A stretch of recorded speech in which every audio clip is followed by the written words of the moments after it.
araw, titingala ang mga tiga Minglanilla sa Cebu sa linya ng kanilang kuryente na may taas na 90 feet kung saan may nakapulupot na sawa o reticulated python.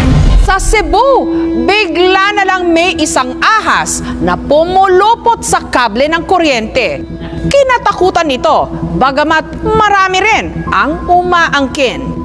Ito ang kwento kung paanong nang dahil lang sa isang ahas, buong komunidad nagkagulo.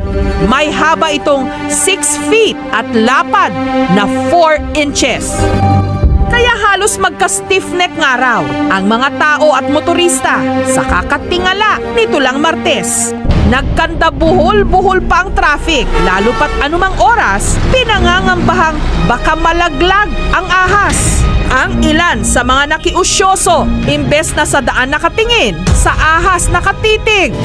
Kaya ang resulta, banggaan. Lahat ng ito nang dahil lang sa isang ahas. Mahigit 4 na oras daw nagpagapang-gapang at parang hindi mapakali ang ahas sa linya ng kuryente. Nung mga oras namang yon, saktong napadaan si PO3 Humphrey Alicaya na off-duty na nung araw na yon. Nung nakita daw niya ang ahas, agad siyang rumisponde.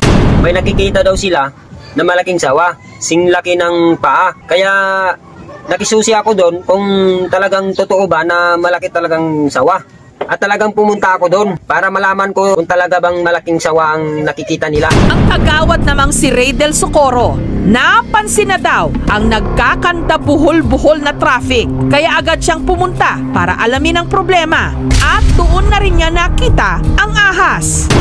Ang naisipan niyang solusyon, gamitan ng airgun ng sawa para lumuwag ang kapit nito sa kable. Traffic na kasi dito kaya para makuha ang sawa, tinawagan ko na lang po yung kapitbahay para ipadala dito yung airgun at para makuha na yung sawa na yun.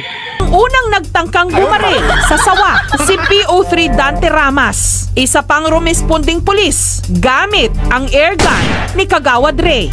Pero nagminti siya, kaya to the rescue si PO3 Humphrey gamit ang kanyang sariling airgun. At sa pagkakataong ito, tinamaan niya ang buntot ng sawa. Paglilinaw niya, hindi raw niya talaga intensyon na saktan ito, kaya buntot lang daw nito ang kanyang inasinta. Nais rin daw nilang ma-rescue ang ahas dahil baka makuryente ito. Di natin alam, baka biglang bumagsak yung ahas at makakagat ng tao.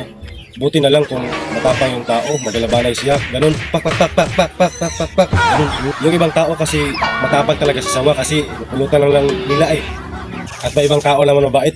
Yun lang po, ma'am. Nga ang ahas, pero hindi nito niluwagan ang kapit sa kable. Lalo pa nga itong lumingkis. Nagsimula na ring dumugo ang buntot nitong tinamaan. Kaya to the rescue na ang mga linemen. Sinungkit nila ito gamit ang 2 hot stick at doon na nagtapos ang exciting na umaga ng mga taga rito. Bigla namang may nagpakilalang 2 lalaki na gustong umangkin sa ahas. Si Carlito na nag-aabang daw noon sa ilalim ng kable at may dala pang sako para paglagyan ng sawa kung sakaling malaglag ito. Balak daw kasi niya itong gawing pulutan. Ito lang, ma'am, nasungkit na yung sawa at hindi na nakaabala ng mga tao. At saka ligtas naman po yung sawa, ma'am. At wala nang tao yung pwedeng kagatin niya. Yung ibang tao kasi, ma'am, yung sinabi kong gawin niya pulutan, baka sa ibang planeta na yun. Hindi ko yun kasi kami mababait po kami, ma'am. Dito, kami lahat mababait dito. Nag-vlog kasi ako, ma'am. Hindi ko alam kung bakit gusto nila akong patayin.